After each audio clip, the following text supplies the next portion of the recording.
Hello दोस्तों, good morning. स्वागत है आप सबका मेरे यूट्यूब चैनल पे। दोस्तों, आज के वीडियो में हम जानेंगे कि सेविंग या इन्वेस्टमेंट में से क्या बेहतर है हमारे लिए। कौन सा चॉइस हमारे लिए स्मार्ट चॉइस है, सेविंग या इन्वेस्टमेंट। तो दोस्तों चलिए हम लोग शुरू करते हैं। दोस्तों आ जाते हैं हम अपने मेन स्क्रीन पे। सेविंग या इन्वेस्टमेंट करने से पहले हमको डिसाइड करना पड़ता है कि हमारा एम क्या है, हम किस एम के लिए सेविंग या इन्वेस्टमेंट कर रहे हैं। दोस्तों फॉर एग्जांपल हम मान लेते हैं कि हमें 2000 रुपये की कोई घड़ी लेनी है।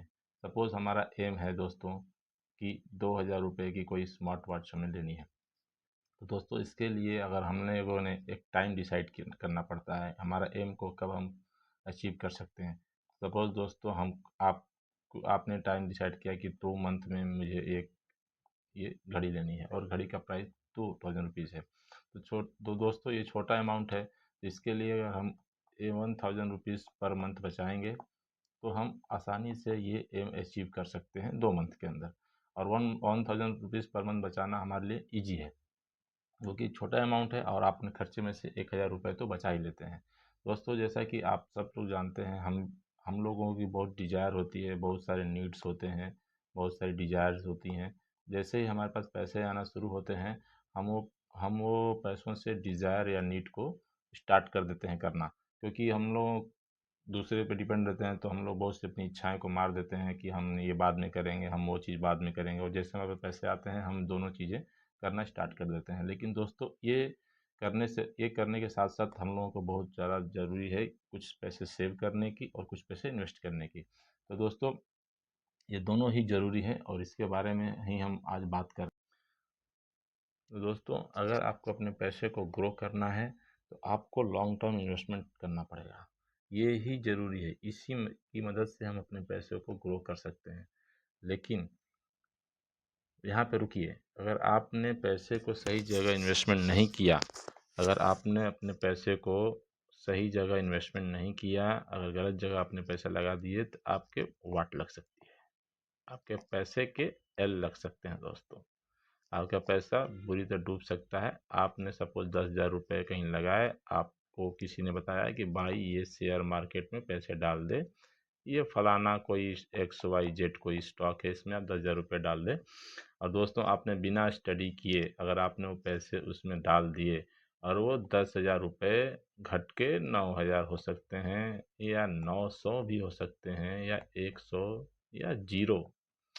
और ख़राब इन्वेस्टमेंट है तो आपके एल लगने ज़रूरी है, मतलब ज़रूर से ज़रूर आपको आपके पैसे के एल लगेंगे अगर आपने इन्वेस्टमेंट बैड कर दी तो। इसलिए दोस्तों इन्वेस्टमेंट करने से पहले सब जानना ज़रूरी है कि आपने कौन सी जगह पे इन्वेस्टमेंट किया है। जैसे देखिए महाशय ने कोई गलत इन्वेस्टमेंट कर दिया और स्टॉक नीचे आया और ये अपना माथा पकड़ के बैठ के रो रहे हैं। साहब भैया रोना ही पड़ेगा, अगर आपने इन्वेस्टमेंट गलत जगह कर दिया है तो रोना ही पड़ेगा। इसलिए वो दोस्तों इन्वेस्टमेंट करने से पहले, शेयर मार्केट में घुसने से पहले उसके बारे में जानना बहुत ज़रूरी है।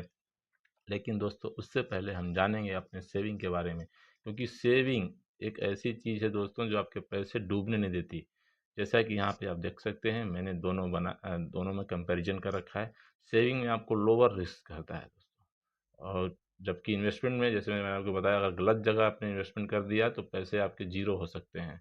आपके 10,000 रुपये लगाए हैं, अगर आपने सेविंग में डाला है, सेविंग अकाउंट में डाला है, तो 10,000 के 10,000 रुपये रहेंगे। और 10,000 रुपये अगर आपने इन्वेस्टमेंट में डाला है तो 10,000 रुपये आपको बढ़ के 11,000 भी हो सकते हैं दोस्तों। लेकिन अगर इन्वेस्टमेंट अच्छा है तो, और अगर बुरा इन्वेस्टमेंट है तो वही पैसे आपको जीरो हो जाएंगे।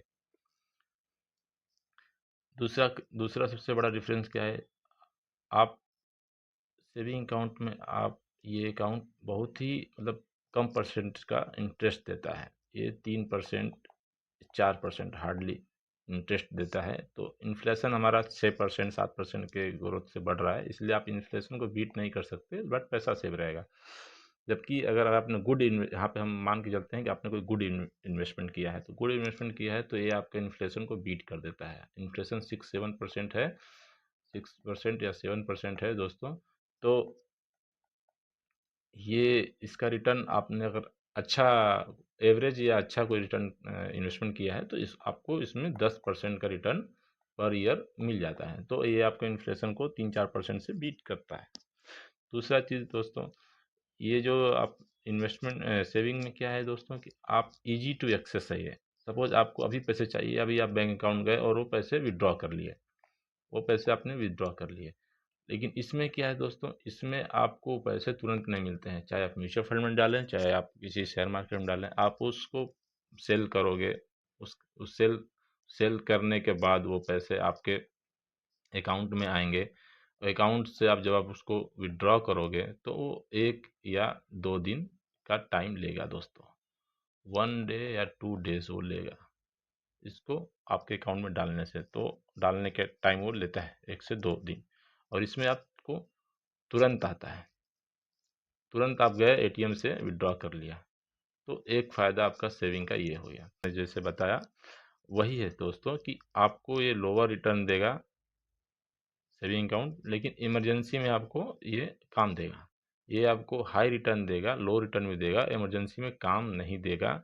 इमरजेंसी आपको, अगर आपको इमरजेंसी है और आप बेच रहे हैं, अगर आप लॉस में हैं, सपोज़ आप लॉस में हैं, तो आपको लॉस में ही उसको बेचना पड़ेगा, क्योंकि आपको इमरजेंसी है तो लॉस में बेच के आपको काम चलाना पड़ेगा। इसलिए दोस्तों इनिशियल स्टेज में आपको सेविंग सबसे बेटर रहती है। अगर आपके पास कम पैसे हैं, आप मंथली अर्निंग पर्सन हैं और आप कुछ पैसे अपने फ्यूचर के लिए बचा रहे हैं, तो उस पैसे से पहले आप सेविंग में डालिए। इन्वेस्टमेंट में आप जीरो के बराबर पैसे डालिए, अपने पैसे बहुत कम पैसे डालिए, और जो भी डालिए उसको देख सुन के ही डालिए दोस्तों। दोस्तों से सलाह लेके, अच्छे एडवाइजर से सलाह लेके ही पैसे उसमें। तो दोस्तों सेविंग के क्या क्या तरीके हैं, क्या क्या वे हैं जो सेविंग कर सकते हैं, और इन्वेस्टमेंट के क्या क्या वे हैं, वो हम लोग शॉर्ट में समझ लेते हैं। इसके बारे में डिटेल में बाद में बात करूंगा, लेकिन जो तरीके हैं उनका एक शॉर्ट डिटेल में आपको दे देता हूं। दोस्तों सेविंग के लिए आप फिक्स डिपॉजिट कर सकते हैं। फिक्स डिपॉजिट क्या होता है दोस्तों, ये 1 साल 1 ईयर के लिए या 2 ईयर के लिए कुछ पैसे, उसके ज़्यादा भी, मतलब 10 साल तक, 10 ईयर तक भी आप पैसे इसमें फिक्स डिपॉजिट कर सकते हैं। ये फिक्स डिपॉजिट मैं बाद में बात करूंगा, लेकिन एक तरीका है जिसके में आप पैसे बचा सकते हैं। दूसरा तरीका है आरडी अकाउंट, जो बैंक में ही खुलता है। इसमें आप मंथली एक 2000 रुपीज़ पर मंथ, या उससे कुछ ज़्यादा, मतलब जितनी आपका अमाउंट आपको आपको सूट कर रहा है, उतना अमाउंट पर मंथ आप इसमें डाल सकते हैं। इसके बारे में भी, इसके इंटरेस्ट रेट के बारे में भी हम बाद में नए वीडियो में बात करेंगे। फिक्स्ड डिपॉजिट, रिकरेंट डिपॉजिट, इन दोनों के बारे में। और तीसरा एक हमारा है पीपीएफ अकाउंट। पीपीएफ अकाउंट होता है, ये एक लॉक इन पीरियड का अकाउंट, लॉक इन पीरियड होता है इसमें, कि इतने साल के लिए आपके पैसे वो आप उतने दिन तक जमा करते रहेंगे। जनरली 15 साल का इसमें लॉक इन पीरियड होता है।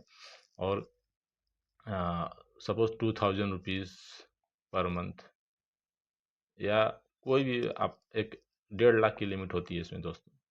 1.5 लाख की लिमिट होती है। 1.5 लाख से ज़्यादा पैसा आप पर मंथ इसमें नहीं डाल सकते। 1.5 लाख से कम आप डाल सकते हैं। इसके बारे में भी हम डिटेल में बाद में दूसरे वीडियो में बात करेंगे, जिसमें पीपीएफ के बारे में, रिकरेंट डिपॉजिट और फिक्स डिपॉजिट, ये तीनों के बारे में हम बात करेंगे दोस्तों।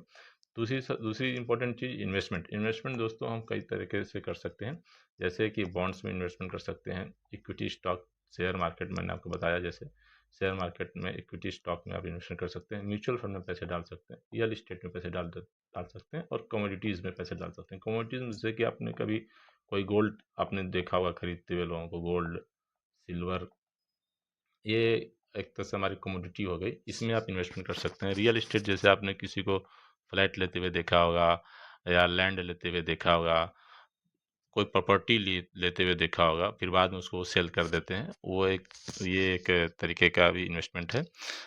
ये म्यूचुअल फंड के बारे में भी हम लोग बाद में जानेंगे। ये सारे चीज़ों के बारे में दोस्तों हम एक नए वीडियो में जानेंगे। ये इन्वेस्टमेंट के तरीके, और जो मैंने आगे बताया फिक्स डिपॉजिट, रिकरेंट डिपॉजिट और पीपीएफ, ये इसके बारे में भी जानेंगे दोस्तों। तो दोस्तों इस सारी चीज़ों के बारे में हम जान जान चुके हैं, सेविंग क्या है और इन्वेस्टमेंट क्या है दोस्तों। और अगर आपको ये वीडियो अच्छा लगा तो ज़रूर इस पे लाइक, कमेंट, शेयर करिए। कुछ भी गलतियां हैं तो दोस्तों कमेंट्स करके मुझे बताइए। जो भी पार्ट टॉपिक छूट रहा है, या जो भी टॉपिक में आपको जानना है, उसके बारे में कमेंट करिए। मैं ट्राई करूँगा कि उसके बारे में मैं आपको बताऊँ और आपको उसके बारे में डिटेल जानकारी दूँ। तो अभी के लिए दोस्तों, और वीडियो अच्छा लगा हो तो ज़रूर लाइक शेयर एंड कमेंट करें। Thank you.